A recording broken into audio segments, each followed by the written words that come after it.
हम तो जमीन वाले तो 75% अनाज अपने खेत में पैदा कर लेते हैं, खाने की 75% चीजें पैदा कर लेते हैं, जो सारा मोल लेके खाएगा। इन कानूनों से पूरा देश का भोजन चंद लोगों के गोदामों में कैद होगा, और जब चंद लोगों के गोदामों में कैद होगा तो पूरे देश को उनसे मोल लेके खाना पड़ेगा। और जिसको सारी चीजें मोल लेके खानी पड़ेंगी ना, फिर वो हर चीज में ब्लैक झेलेगा। कैसे खाएंगे गरीब आदमी, कैसे? जहां तक भी हमारी आवाज जा रही है, सभी माननीय हैं, सत्कारयोग हैं। साथियों, 3 कानून तो अब बने हैं, इसके पहले की भी हालत कौन सा हमारी अच्छी है। ये तो ये है कि पहले से हम खींच खींच के साथ ले रहे थे, 3 कानून और बना दिए, स्ट्रेचर पे चले जाएंगे। 1 कानून और बनेगा, वो हमारी डेथ के वारंट होंगे। जब से देश आजाद हुआ तब से आज तक का आंकड़ा हमें देख लेना चाहिए। कोई कंपनी होती है 3 महीने में हिसाब करती है, कर्मचारी होता है महीने में हिसाब करता है, लेकिन हम खेती करने वाले जब से पैदा हुए हैं तब से आज तक हिसाब ही नहीं किया, चल रहे हैं। देश को आजाद इसलिए करवाया कि हमारे देश को अंग्रेज लूट रहे हैं और लूट लूट के बाहर ले जा रहे हैं। अपने देश को बचाना है, सबको समानता का अधिकार होगा, सब एक जैसे होंगे, सबको सुख सुविधा होगी। लेकिन क्या हो गई? क्या देश लूटने से बच गया? आज वो बाबा रामदेव, वो जो आंख सी बंद बंद करके बात करता था, वो कहता था 400 लाख करोड़ बाहर जमा है, आएगा तो एक एक गांव के हिस्से में 2-2 करोड़ आएगा। और मोदी ने तो उससे भी बड़ा गोला छोड़ दिया कि जो बाहर से पैसा आएगा 15-15 लाख आएगा एक एक हिस्से में। आ गया, चलो आना जाना तो गया भाड़ में। पर हमारा सवाल ये है कि वो पैसा किसका है? क्या वो भी अंग्रेजों ने लूटा या हमारे देश के दुष्टों ने लूटा? अरे वो तो है। आज क्या उत्तम खेती बची? अरे जब उत्तम खेती बची नहीं, जब हमें आजादी का नुकसान हो गया, फिर हम क्यों मरे थे आजादी के लिए? हमने क्यों कुर्बानियां दी थी? अरे जितने देश को आजाद कराने के लिए फांसियों पे चढ़े, उनमें एक पूंजीपति का बेटा दिखा दीजिए, अंबानी अडानी का, टाटा बिरला का एक बेटा दिखा दीजिए। और सारे इन किसानों मजदूरों के तो थे। अरे बन गए राष्ट्रवादी। अरे इन्होंने तो आरएसएस वालों ने तो 60 साल तक अपने दफ्तर पे तिरंगा नहीं लगाया, 60 साल तक। साथियों, हमने हिसाब लगाया ही नहीं, हम तो कोल्लू के बैल की तरह चल रहे हैं, बस चल रहे हैं। हिसाब लगाइए, अगर घाटा हो तो लड़िए, अगर मुनाफा हो तो खेती करिए। साथियों, जब देश आजाद हुआ तब देसी भाषा में समझा दूं, अगर देश की जीडीपी जिसको बोलते हैं, देश का कारोबार जिसको बोलते हैं, उस देश के कारोबार में अगर 100 रुपए देश कमाता था तो 60 रुपए हिस्सा खेती का था। और आज अगर 100 रुपए देश कमाता है तो 10 रुपए खेती का हिस्सा है। या दूसरे शब्दों में ये मानिए, आज पूरे देश के किसानों के पास 100 रुपए में केवल 10 रुपए हिस्से आ रहे हैं इनके। और अभी इनके पेट में दर्द है, अभी राजी नहीं है, अभी सब्र नहीं आया। अभी तो केवल पिछले 20 साल में 3.5 से 4 लाख किसानों ने आत्महत्या की है।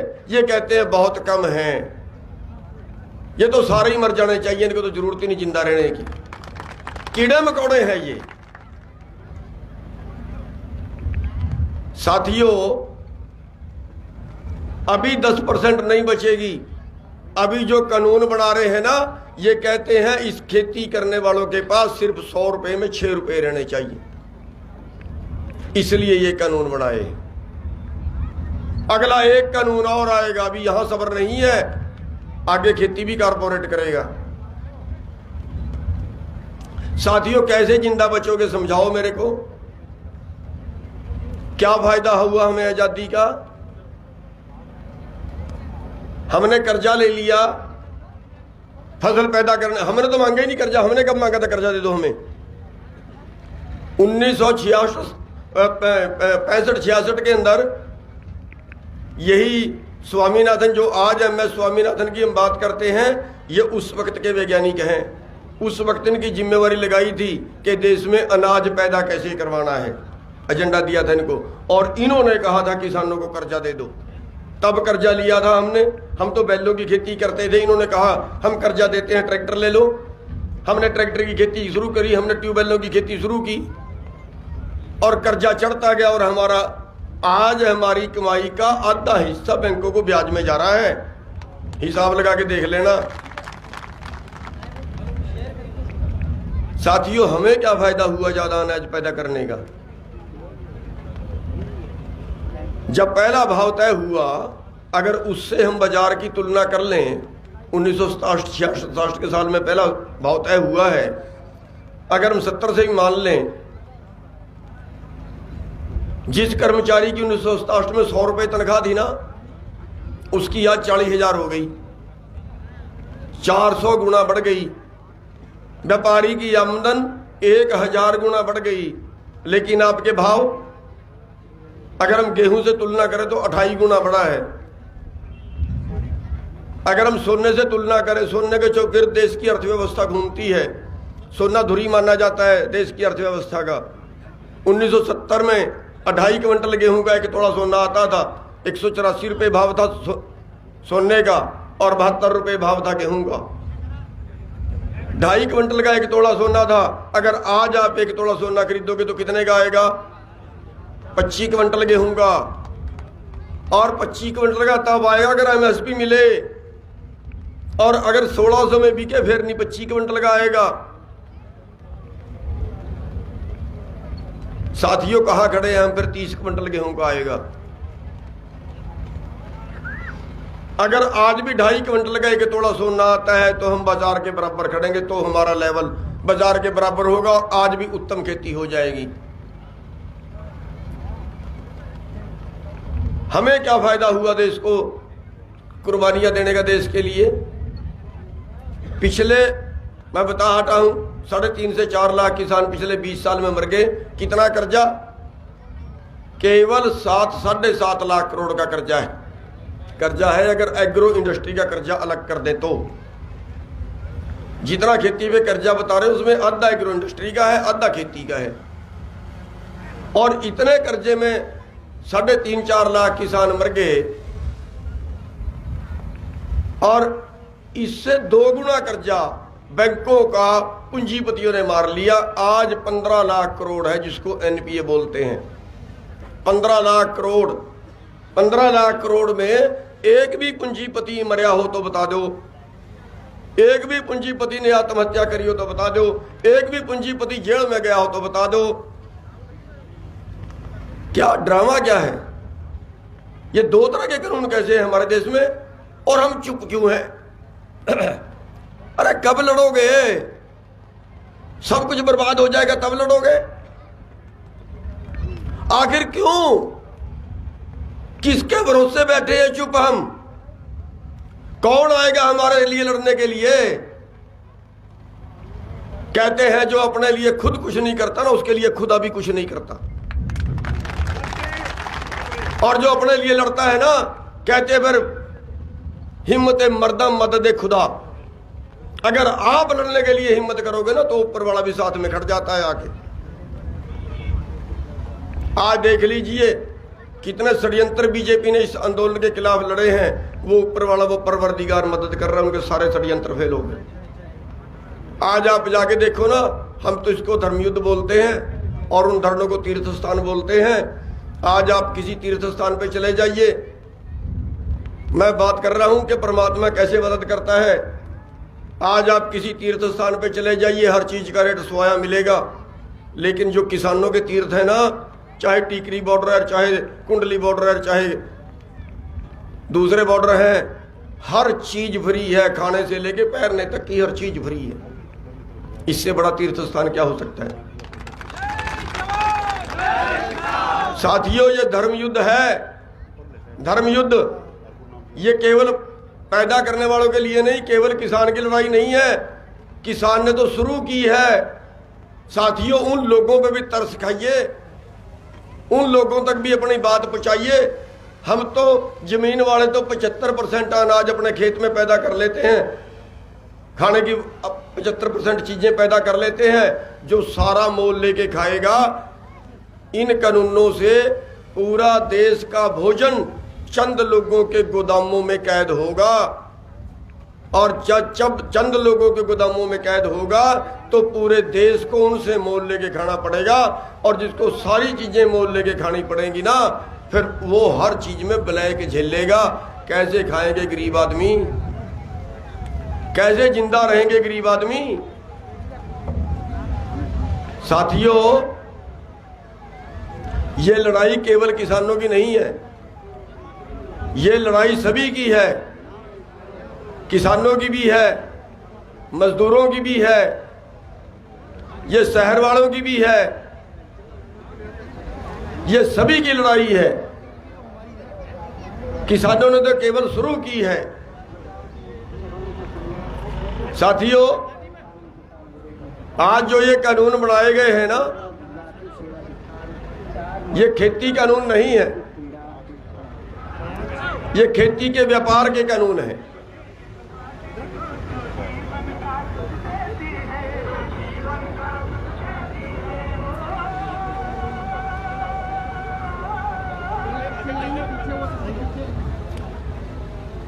आज जो ये कानून बनाए गए हैं,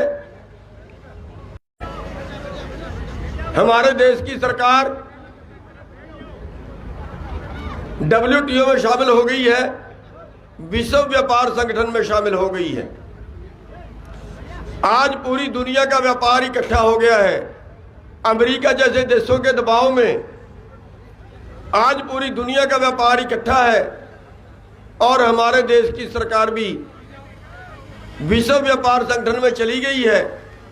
और उसके तहत शर्त है, उसके तहत पहली शर्त है कि किसी भी देश की सरकार, भैया बैठ जाओ, थोड़ी सी सुनने वाली बात है, बैठ जाओ। बहुत धन्यवाद आपका, बहुत धन्यवाद।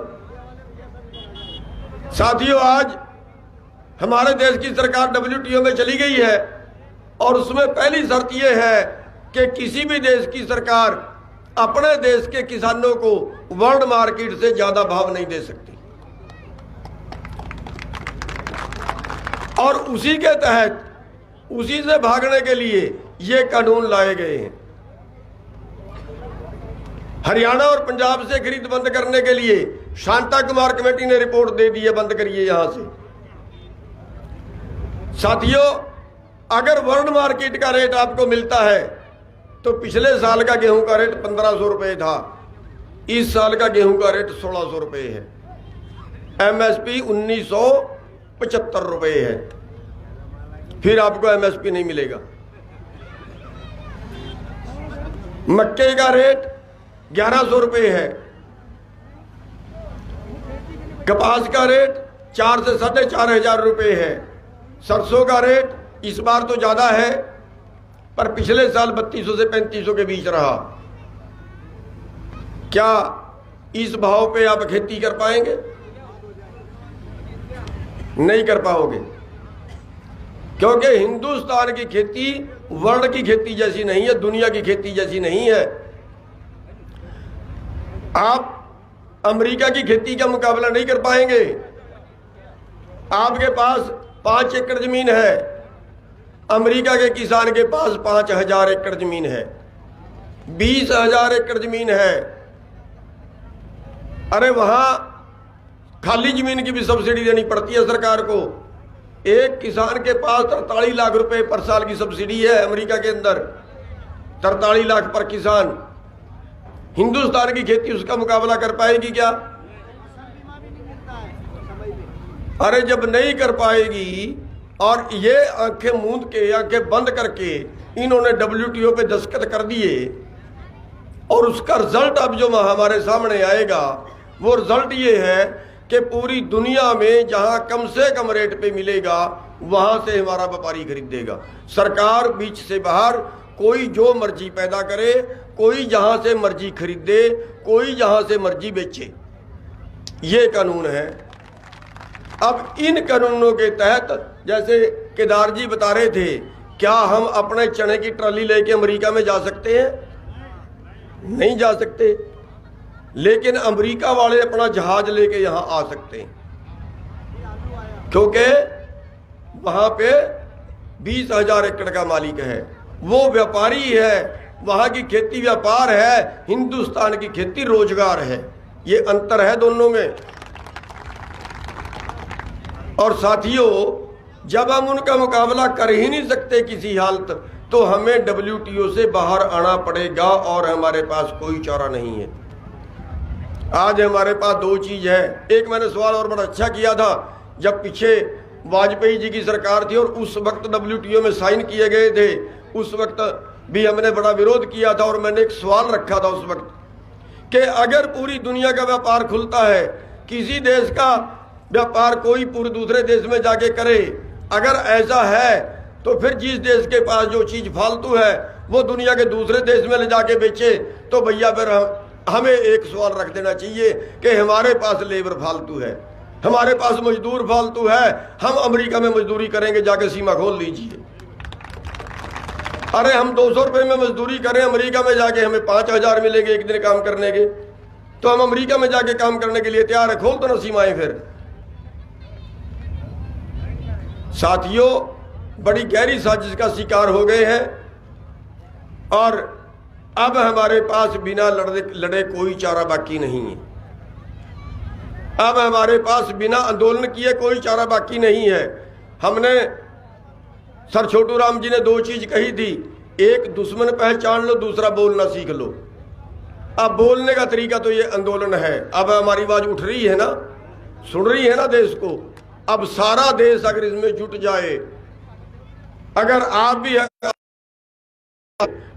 भी घर घर तक ये आंदोलन पहुंचाएं,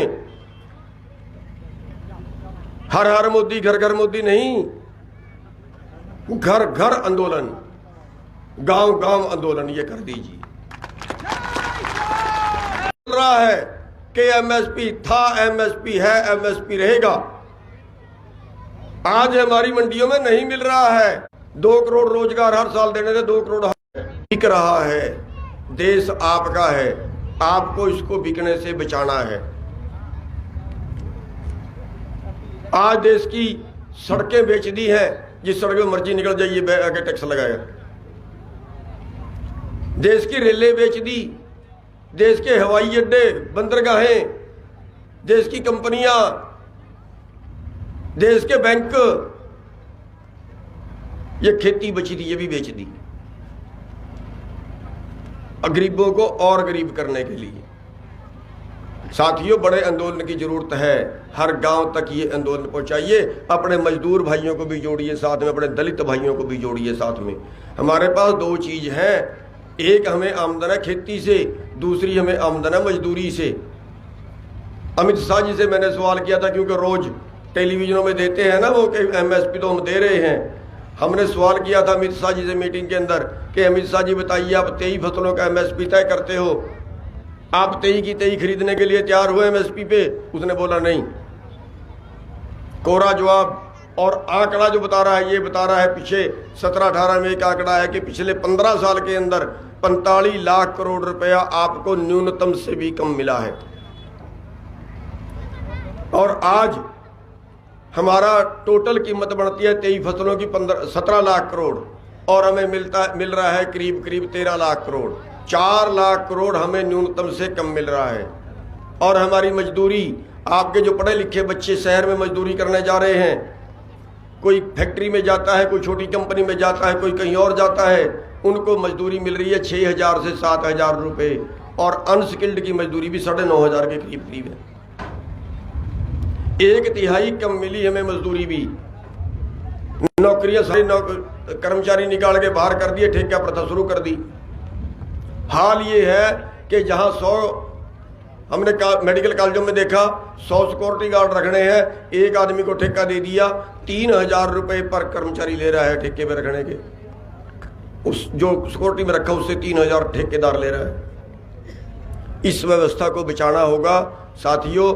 ये जो तीनों कानून आए हैं, इनसे आपका पूरा देश का भोजन चंद लोगों के गोदामों में कैद होगा। कम से कम भाव पे खरीदेंगे और ज़्यादा से ज़्यादा भाव पे बेचेंगे। जैसे दाल में किया, जैसे प्याज में किया, 8 रुपये किलो हमारे से खरीदा, 80 रुपये किलो वापस बेचा। अरे कोई सीमा है क्या? ज़्यादा से ज़्यादा कितना में बेचेगा? कम से कम ये तो कानून हो देश में। अगर 8 रुपये में खरीदा है तो 80 में कैसे बेच रहा है भाई?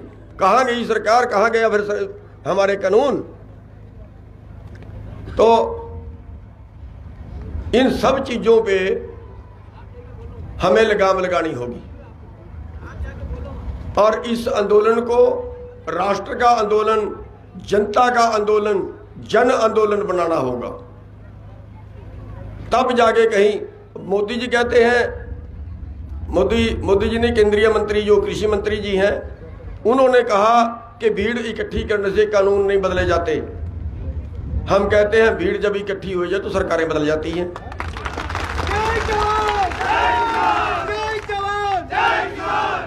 और उनको जनता की ताकत दिखाने की जरूरत है।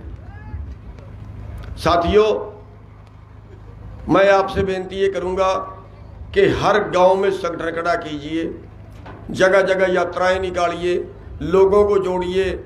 आपका बहुत बड़ा स्टेट है, वैसे तो आप बहुत सहयोग कर रहे हो, धन्यवादी भी हैं कि हमने जितने प्रोग्राम दिल्ली से दिए हैं आपने सब फॉलो किए हैं। चाहे रोड रोकने का था, चाहे जीटी रोड ट्रेनें रोकने का था, चाहे कोई और प्रोग्राम, जितने भी वहाँ से प्रोग्राम दिए हैं आपने सबको लागू किया है, उसके लिए धन्यवादी भी हैं।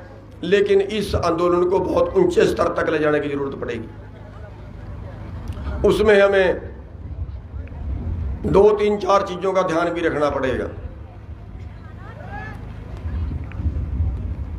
भाई, हम दिल्ली में जा रहे थे, हमारे देश की राजधानी है, हमें दिल्ली में नहीं घुसने दिया ना।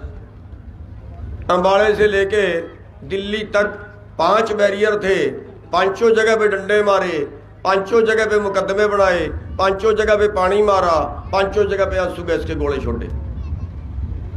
राजधानी हमारी, हम अपनी बात कहने जा रहे हैं, हमारी कोई सुनने वाला नहीं है। साथियों, हरियाणा के अंदर इन्होंने प्रेस कॉन्फ्रेंस से करके हमारे प्रोग्राम रोकने चाहे।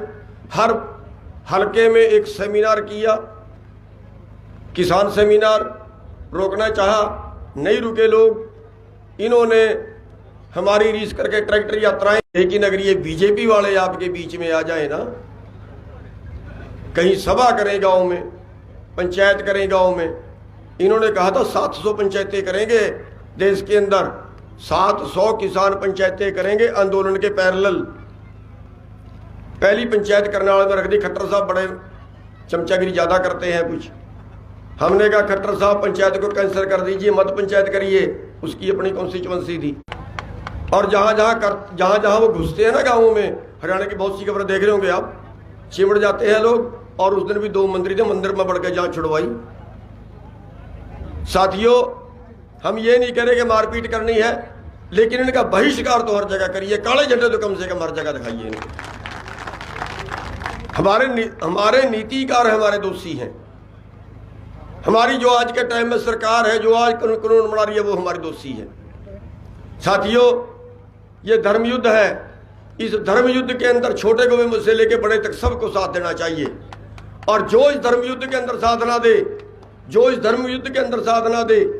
जो इसमें सहयोग ना करे और कल वो चुनाव में खड़ जाए, किसी का भी हो, कल वो चुनाव में खड़ जाए, एमएलए चाहे वो पंचायत मेंबर का चुनाव हो और चाहे वो एमपी का चुनाव हो, उसको वोट मत डालना, चाहे किसी को डाल देना।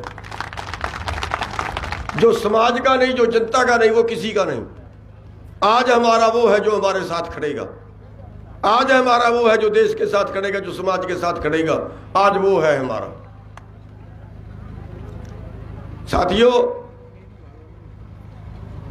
कह रहे हैं मोदी और अमित शाह दो वो है और आगे दो उनके चेले हैं, अंबानी और अडानी, लेकिन अब एक और संत जी भी उनके साथ लग गए जिसको बाबा रामदेव बोलते हैं। अब उसका नाम बदल के लाला रामदेव हो गया है, जो पिछले 2 साल में 45वें स्थान से 5वें स्थान पे आ गया देश के अमीरों में। ले जाएगा कहाँ पता नहीं छड़े के साथ छड़े की ज्यादा वित्रता होती है। क्यों ना औलाद मोदी के पास है ना उसके पास है, अब करेंगे इस पैसे का क्या, समझ नहीं आती मेरे को। साथियों, अंबानी, अडानी और बाबा रामदेव,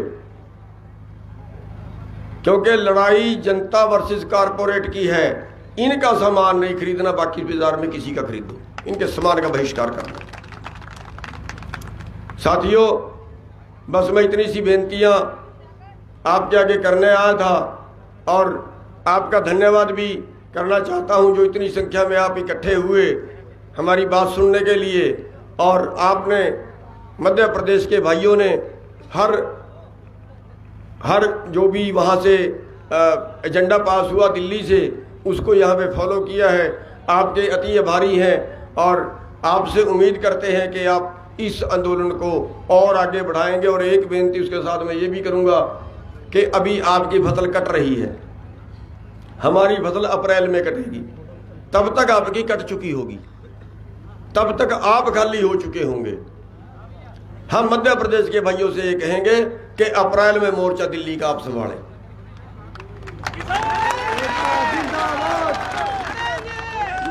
अप्रैल का मोर्चा हम मध्य प्रदेश के भाइयों को देना चाहेंगे।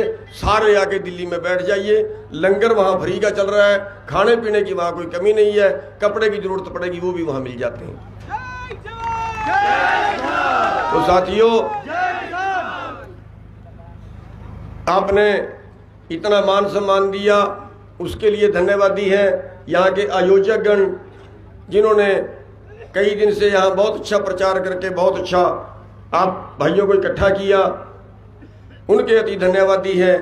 यहाँ के सभी हमारे समाज के भाइयों के बहुत बहुत धन्यवादी हैं। एक छोटी सी बात और कहना चाहूँगा कि मजदूर भाई, जो दलित भाई हैं, उन भाइयों का साथ में जोड़ना जरूरी है। हमारे में एक ही कमी है कि सरकार जो है, हम मार इसलिए खा रहे हैं, कारपोरेट का मुकाबला कर सकते हैं हम, लेकिन हम मार इसलिए खा रहे हैं कि हम जाति और धर्मों में बटे हुए, और वो तोड़ना आज के टाइम में बहुत जरूरी है। आपस में भाईचारा स्थापित करना बहुत जरूरी है। आप हर गांव में दलित भाइयों की पंचायत करें, हर गांव से दलित भाइयों को साथ में जोड़े, वो आने के लिए तैयार हैं। हम जाएं और मान सम्मान दें। सब परमात्मा के जीव हैं, परमात्मा ने कोई जाति वाति पैदा नहीं की, हमने आगे बढ़ा ली है। तो यहाँ पे ना हम धर्मों में बंटेंगे, ना हम जातियों में बंटेंगे। आज हमारा मुद्दा किसानी का है, आज हमारा मुद्दा देश को बचाने का है, आज हमारा मुद्दा पेट का है। साथियों, एक मैं इसके साथ और अनुरोध करूंगा इन दूरियों को कम करने के लिए। 1 और 1 11 होते हैं, अगर वो भाई हमारे साथ में आ जाए तो सरकार की जान निकल जाएगी। उसके लिए मैं एक सद्भावना के लिए आपके से एक बेनती करूंगा कि एक तो जितने उनके त्यौहार हों, दलितों के त्यौहार हों, आपने जरूर मनाने हैं। जैसे पीछे गुरु रविदास जी की जयंती थी, या 14 अप्रैल को बाबा अंबेडकर साहब जी की जयंती है, आपने धूमधाम से मनानी है। सभी जितने दूसरी जातियों के लोग हैं, कोई जाट है, कोई राजपूत है, कोई ब्राह्मण है, सब अपने घरों में बाबा अंबेडकर साहब जी की फोटो लगाएं, क्योंकि गरीबों के हक में लड़े थे वो, अमीरों के वो भी विरुद्ध थे। और जो हमारे दलित भाई हैं, वो सारे अपने अपने घरों में सर छोटू राम की मूर्ति लगाएं, क्योंकि छोटू राम जी भी गरीबों के लिए, मजदूर और किसानों के लिए लड़े थे, अमीरों के वो भी विरुद्ध थे। अगर आपने ऐसा कर लिया तो एक बहुत अच्छी सद्भावना जाएगी। जिन मुद्दों के ऊपर हम, सरकार के पास दो ही चीजें हैं, जाति के नाम पे लड़वाना है, धर्म के नाम पे लड़वाना। साथियों, आपने मेरी बात सुनी, आपने टाइम दिया, इतनी संख्या में इकट्ठे हुए, आप सबके बहुत बहुत धन्यवाद दिए और उम्मीद करेंगे इस आंदोलन में बढ़ चढ़ कर भाग